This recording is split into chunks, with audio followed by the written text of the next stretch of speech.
Balaliq davrimni eslashni xohlamayman. Chunki balaliq davrim balalarga xos bo'lmagan kechirimchilar bilan to'lgan. Gerçi yavoylik va logiksizlik bilan to'lgan balaliq davrimni qaytarib kelish qo'limdan kelmasa-mu, ota-onamning jumladan atrofimdagi kishilarning orzu istaklarining men izlangan yashash usuli emasligidan gumonlanish tamoman qo'limdan keladi. Hayotimni oddiylashtirish uchun tirishgan sari uni murakkablashtirib oldim. O'tmishimdan zarlangan sari texmi nachar o'tmishga mubtalo bo'ldim.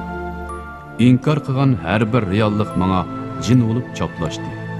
Hayotlik energiyalarimdan mangulik dvigatel yasash xiyollarim barbod bo'ldi. Ardim, charchidim. Ko'zimni ochgan sari ko'rolmadim. Oxiri ko'zimni yumdim. Ko'rganim o'zim bo'lib chiqdi. O'zimning hozirdan iborat bir reallikda yashayotganimni his qildim. Kelgusidan kelgan g'am andisha, o'tmishimdan kelgan pas-pes to'yg'ular g'oyib bo'ldi. O'zimning tafakkuriga, muddaga ega bo'lgan ijtimoiy mavjudot ekanligimni to'nib yetdim. Shunda qilib men psixologiyani tanladim. Yo'q. To'g'ri qilib aytganda, psixologiya meni tanladi. Kallamdagi nurg'un chigish savollarga javob topildi. Shundaqla nurg'unlagan savollar paydo bo'ldi. Men asta-asta o'zimning kontrolligiga o'tishga boshladim. To'yiqsiz o'zim o'rgangan psixiki savodlarni texmi ko'p kishilar bilan o'rtoqlashishni to'g'ri topdim. Undaqda darsligimni o'zimga xayrxo'sh deyish orqali boshlayman. Ali Qurbon.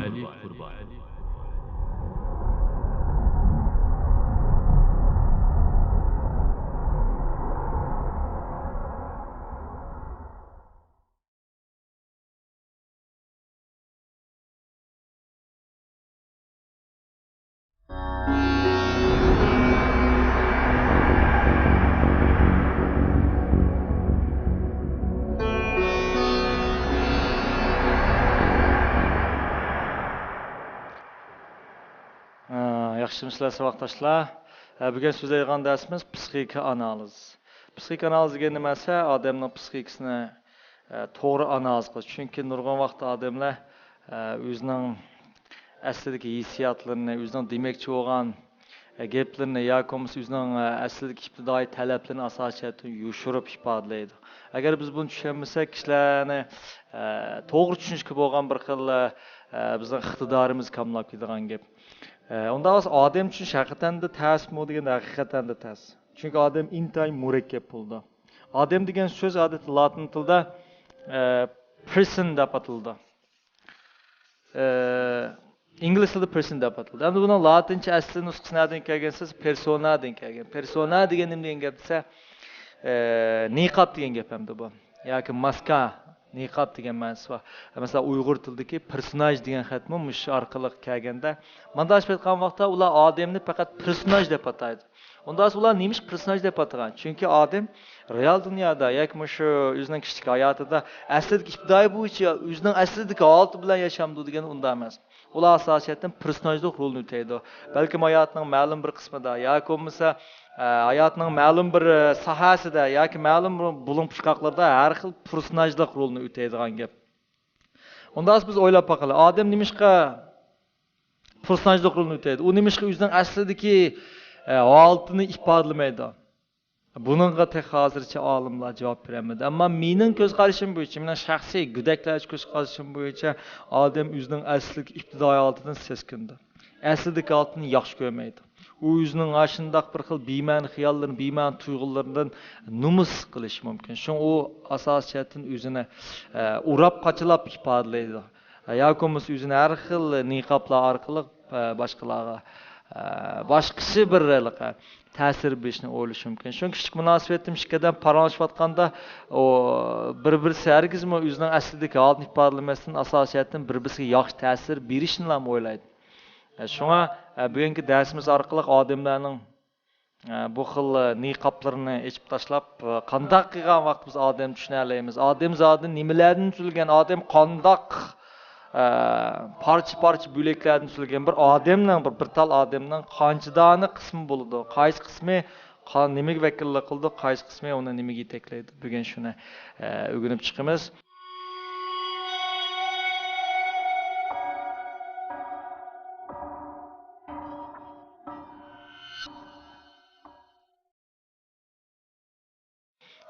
Bunu so'zlashdan burun men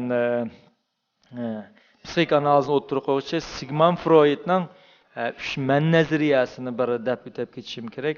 Ushman degan nima esa mundaq bir vaqt odamning 3 tal qismi. Odamning bu 3 qismi o'zaro bir-biriga ta'sir qilish orqali onundan o'zini shakllantiradigan gap. Undan odamning bu 3 qismi, ya'ni ushman deb ataymiz. Qaysi esa birinchisi it qismi. It qismi mundaq aytgan vaqtda uning ibtidoiy qismi, tug'ilgan vaqtda mavjud bo'lgan qismi. Buning asosiyatidan nim prinsip bo'yicha ma'noda huzur prinsipi bo'yicha ma'noda. Bu odamni huzurga intildirdi.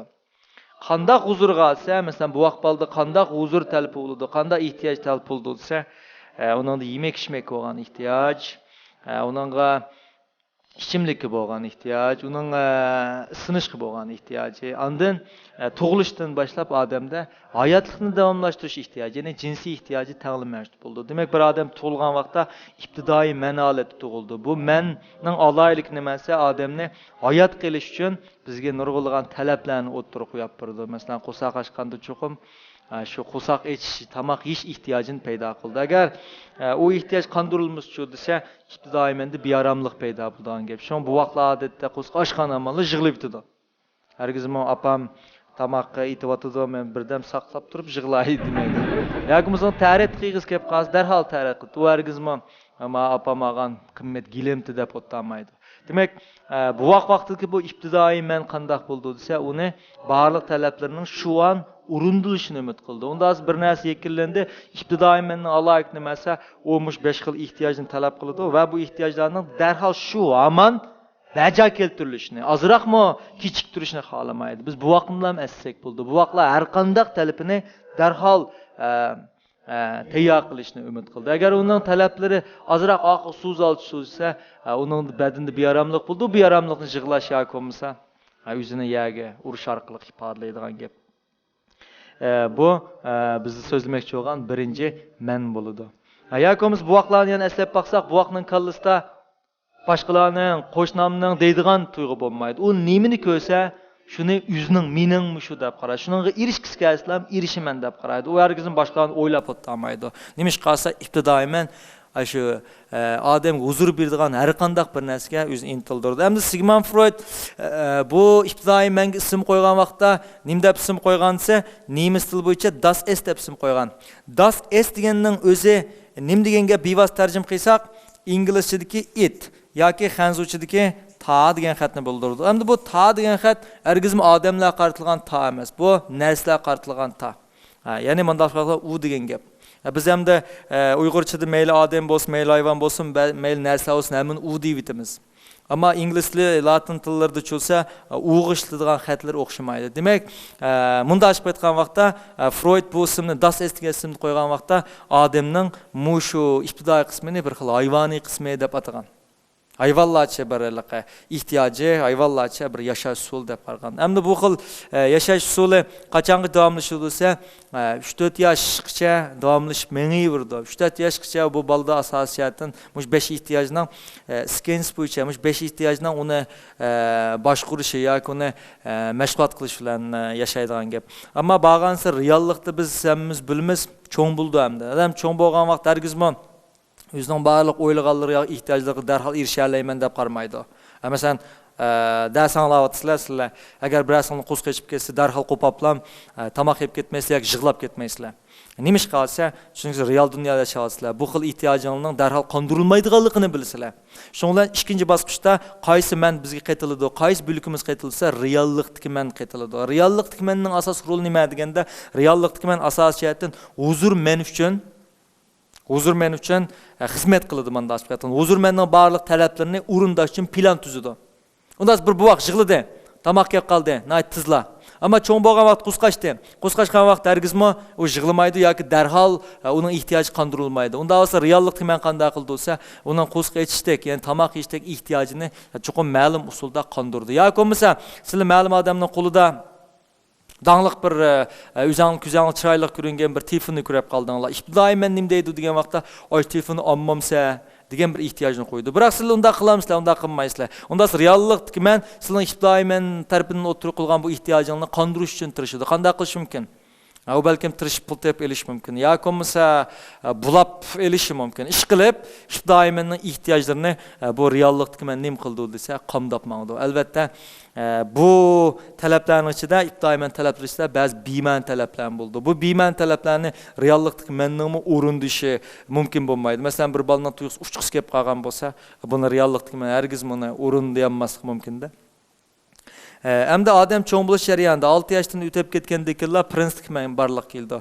Hamda odamning prinsip qismi keldi. Prinsip qismi asosiyatni nimalardan tuzilgan bo'lsa, prinsip qismi odatda ota-onaning uning sindirgan tarbiyalari, manda qilsang bo'ldi, manda qilsang olmaydi, ma xato, ma to'g'ri deydigan. Yoki jamiyat kodlari degan jamiyatning nizomli qoidalari. Aniki maktabning uning sindirgan to'g'ri xatolik o'lchamlari eng oxirida odam nima shakllantirsa, prinsip meni shakllantiradi. Prinsip menning asos rol nima esa, bundash bir qavaqda u insonning bir xil axloq o'lchimini bekitadigan odamda bir xil biyaramlikni, vijdon, numus qilish, qatorliq pushaymon qilish qatorliq tuyg'ularning hammini yaratadigan qismi. Chunki ibtidoiy menning ba'zi talablari yo'ldan eshib, ya'ni boshqacha bo'lib ketgan vaqtda yoki aqli muvofiq bo'lmay qolgan vaqtda prinsip men buni numus qilish tuyg'usini paydo qilib, buni to'sishi mumkin. Unda bo'lsa, biz mush hayotlik jarayonida 3 manbarlik keldi ekan. Birisi nima ekansa, o'zurman, ikkinchisi nima ekansa, realliklik men, uchinchisi nima ekansa, prinsip men. Unda olsa bir odamni biz odam deb tushunishdan burun 3 xil qismini bilishimiz kerak. Unda olsa men bundaq bir yig'inchoqlab aytay. Bundaq bir oddiylashtirib mangayli.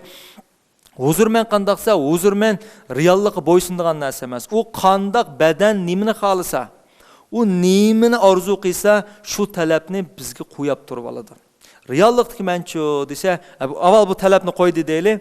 Bu talablarning ichida ba'zi bema'ni bo'ladi yoki ba'ziini shu an urundashqa biz amalsiz qolamiz. Bunda vaqtda prinsip men tusidi. Sen unda qilsan bo'lmaydi, bunda qilsan bo'lmaydi deb buni tusidi. Masalan deylik, bir dada bir balani agar urib qo'ygan bo'lsa, yo tillab qo'ygan bo'lsa, ibtidoiy men nim deyish mumkin, huzur men nim deyish mumkin, sen nima ish qurdi, sen mana urib olishing kerak. Urib olganda senda bir xil yaxshi tuyg'u paydo bo'ldi deyish mumkin. Ammo prinsip men unda qilmaydi. Prinsip men qanday qildi desa, buni tusidi. Yo'q, o sening dadan, unda qilsan qat'iy bo'lmaydi deb buni tusidi. Unda bu energiya keldi. Unda reallikni men qanday qiladi? Buningga bo'ysunib dadasini uramdi, unda qilmaydi.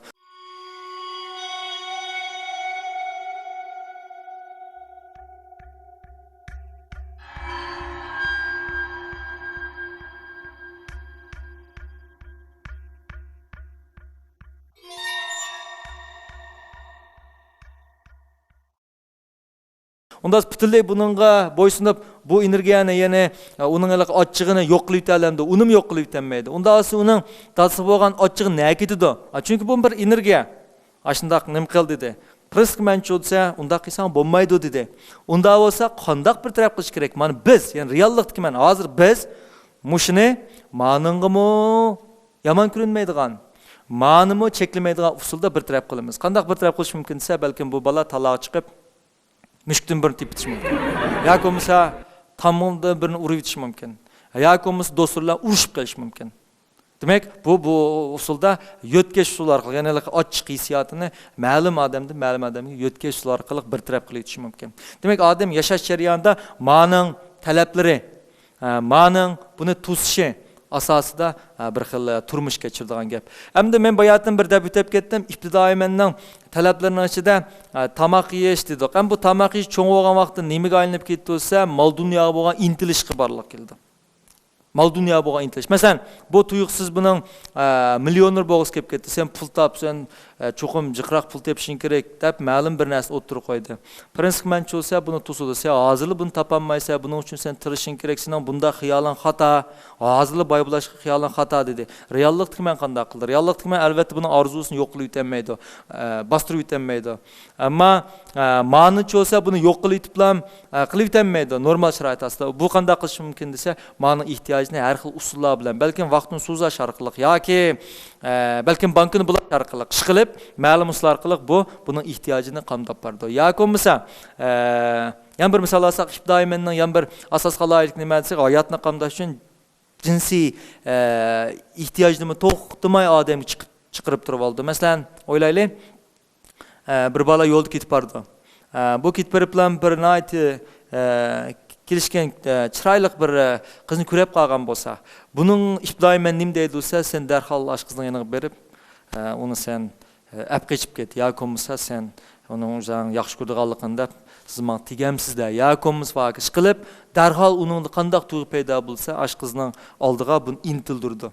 Ash qizning yoniga ba deb intildirdi. Ammo prinsip men nima qilib to'sidi?